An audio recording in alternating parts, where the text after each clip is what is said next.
जिंदगी के हालात कैसे भी क्यों होना हो, चाहे खुशहाली के चाहे मुश्किल के, लेकिन परमेश्वर अपने वादे के मुआफिक हमेशा आपके और मेरे साथ रहता है।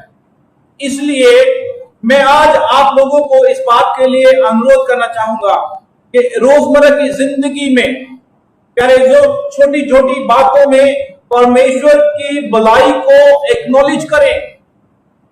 प्यारे जो उन हालातों में कई दफा हम सोचते हैं कि अब हम कुछ भी नहीं कर सकते, लेकिन इसका ये परमेश्वर है जो हमें उन बुरे हालातों से उबरने की कुव्वत बख्शता है। हम उससे पार निकलकर फिर से खुशहाली में आ जाते हैं। इसलिए हमेशा परमेश्वर की बुराइयों को अपने जीवन में एक्नॉलेज जरूर करें, उनको माने, उन्हें स्वीकार करें और उन सब के लिए प्रभु को धन्यवाद भी दें। Acknowledge God's goodness in your answered prayers. हर विपरीत परिस्थिति में हमारे तौर पर मसीही लोग हर रोज हर हालात में प्रार्थना करते हैं, लेकिन जब वो विपरीत परिस्थितियां होती हैं तो हम और भी प्रार्थना में ज्यादा समय गुजारते हैं। प्यारे जो उन समयों में जब हम प्रार्थना करते हैं तो इस बात को बाद में, काफी समय के बाद में, जब आप फील करते हैं कि सचमुच खुदा ने हमारी दुआओं को सुना और हमें उन विपरीत परिस्थितियों से बाहर निकाला, तो उस समय परमेश्वर की उस भलाई को के लिए प्रभु को धन्यवाद जरूर। प्यारे जो अपनी उन दुआओं के लिए जो खुदा ने सुनी है, उन सब के लिए प्रभु को धन्यवाद दें। आज हमने भजन संहिता 34 उसकी 4 आयत में पढ़ा, जबूर नबी जबूर लिखने वाला कहता, मैं यहोवा के पास गया तब उसने मेरी सुन ली और मुझे पूरी रीति से निर्भय किया। निर्भय होता भय रहित। परमेश्वर हमारे तमाम डरों को, भयों को दूर करता है और हमें फिर से आनंद से भर देता है। प्यारे जो आज मैं कुछ एक एग्जाम्पल मुकद्दस बाइबल से आपके सामने रखना चाहता हूं, जो हमें इस बात के लिए प्रेरित करती हैं कि हमें हमेशा परमेश्वर पर निर्भर रहना है और अपनी दुआओं को जब हम खुदा की हुजूरी में पेश करते हैं तो जब वो मकबूल हो जाती हैं, सुनी जाती हैं, तो उन सब के लिए परमेश्वर की भलाई के लिए धन्यवाद देना है। खुदा का वचन पत्रस के पहले खत 5 अध्याय उसकी 7 आयत में कहता अपनी सारी चिंता उसी पर डाल दो क्योंकि उसको तुम्हारा ध्यान है। परमेश्वर हमारी चिंता करता है।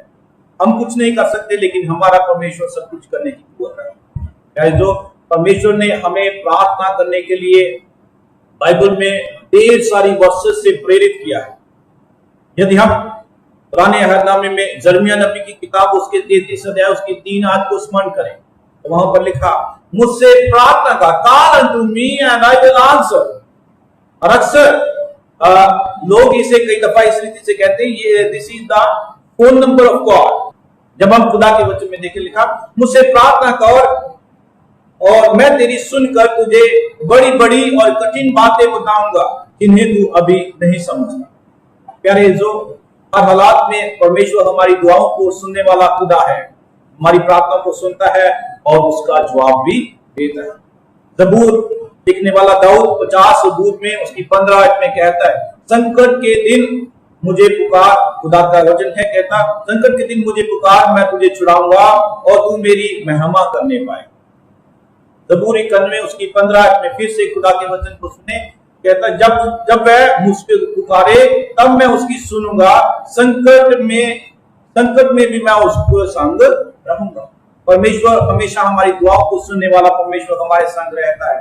लेकिन हम जब मत्ती की अंजील 7 अध्याय उसकी 7 आयत में भी परमेश्वर के उस वादे को अक्सर स्मरण करते हैं, जब वो कहता है, मांगो तो तुम्हें दिया जाएगा, ढूंढो तो तुम पाओगे, खटखटाओ तो द्वार तुम्हारे लिए खोला जाएगा। और जो लोग विश्वास से मांगते हैं वे पाते भी हैं प्यारे। लेकिन बहुत दफा हम पाकर भूल जाते हैं। We forget to acknowledge the goodness of God in our life. हम अपने जीवन में उन प्रार्थनाओं के प्रत्युत्तर के बावजूद भी परमेश्वर की भलाई को भूल जाते हैं, हम उसको एक्नॉलेज नहीं करते। लेकिन खुदा का वचन हमें आज इसी बात के लिए प्रेरित करता है।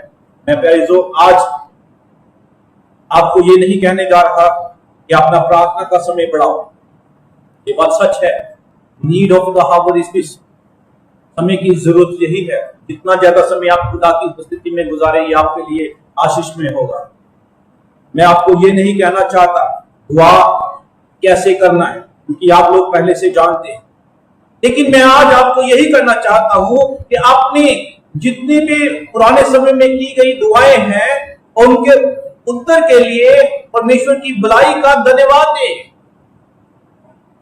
आइए खुदावंत के कलाम से पहला उदाहरण लेते हैं। शमूएल की पहली किताब उसके पहले अध्याय में एक फैमिली का जिक्र आता है। एल्काना नाम का एक शख्स था, उसकी दो बीवियां थी, एक थी हन्ना, एक थी पनीना। पनीना के पास औलाद थी, वो खुशहाली से रह रही थी, लेकिन हन्ना बेऔलाद थी। इसी कारणवश कि उसके पास बच्चा नहीं था, पनीना उसको चिढ़ाती थी कि तू तो छूछे हाथ है। लेकिन हन्ना का विश्वास परमेश्वर पर था, उसको पूरा भरोसा था कि अगर मेरी कमी कोई पूरी कर सकता है तो वो परमेश्वर ही है। और वो इस विश्वास के साथ खुदा की हैकल में जाकर दुआ किया करती थी। इस दफा भी जब वो खुदा के घर में गई, उसने दुआ मांगी। शमूएल की पहली किताब उसके पहले अध्याय और उसकी 10 आयत में उसकी दुआ का जिक्र आता है। प्यारे जो लिखा 9 आयत में लिखा, तब शिलो में खाने और पीने के बाद हन्ना उठी और यहोवा के मंदिर के चौखट के एक बाजू के पास एली याजक कुर्सी पर बैठा हुआ था। वह मन में व्याकुल होकर यहोवा से प्रार्थना करने और बिलख बिलख कर रोने लगी। प्रार्थना करने और बिलख बिलख कर रोने लगी और उसने ये मन्नत मानी, हे सेनाओं के यहोवा, यदि तू अपनी दासी के दुख पर सचमुच दृष्टि करे और मेरी सुधि ले और अपनी दासी को भूल न जाए और अपनी दासी को बुद्ध दे, तो मैं उसे उसके जीवन भर के लिए यहोवा को अर्पण करूंगी और उसके सिर पर छुरा फिरने ना पाए। This was the prayer of Hannah. Hannah की ये प्रार्थना थी। उसने बिलख बिलख कर रोकर परमेश्वर के आगे मिन्नत करी कि प्रभु मेरी प्रार्थना को स्वीकार कर और मुझे औलाद की बरकत दे, मुझे बेटा दे। उसके साथ उसने अपनी दुआ की सपोर्ट के लिए मन्नत भी मानी। उसने कहा, प्रभु अगर तू मुझे बेटा देगा तो मैं उसे तेरी सेवा के लिए ही अर्पित करूंगा। प्यारे जो आप इसकी प्रार्थना के प्रत्युत्तर को देखते हैं, उसी समय याजक एली के मुख से उसको यह संदेश मिला, तेरी दुआ खुदा ने सुन ली है, तेरे मन की मुराद खुदा वक्त आने पर पूरा करेगा और तेरे चेहरे पर फिर उदासी न हो। खुदा का वचन बताता है हन्ना वहां से खुशहाली से उठकर अपने घर गई, क्योंकि उसको ये पूरा विश्वास था कि मेरी ये की गई दुआ जब खुदा ने सुन ली है तो खुदा इसके एवज में मुझे आशीष देगा। और खुदा ने वक्त आने पर उसे शमूएल नामक बेटा दिया। प्यारे अजीजों, प्रार्थना सुनने वाला खुदा हर अभिलाषा को पूरा करने की कुव्वत रखता है। उसने हन्ना की कोख को खोला, उसे आशीष से ममूर किया, उसे बेटे का वर दिया। प्यारे अजीजों, आज मैं आपसे अनुरोध करते हुए पूछना चाहता हूं, क्या आपने अपने जीवन में विभिन्न परिस्थितियों में रहते प्रार्थना नहीं की? क्या आपने कभी अपने जीवन में बीमारी के समय प्रार्थना नहीं की और खुदा ने सुना और आपको शिफा दी?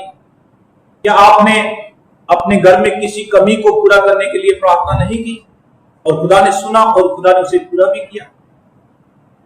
क्या आपने अपने भाई, अपनी बहन, अपने रिश्तेदार, अपने सगे संबंधी, अपने दोस्त, अपने मित्र, अपने जानने वालों के लिए कभी प्रार्थना नहीं की जो खुदा ने सुनी?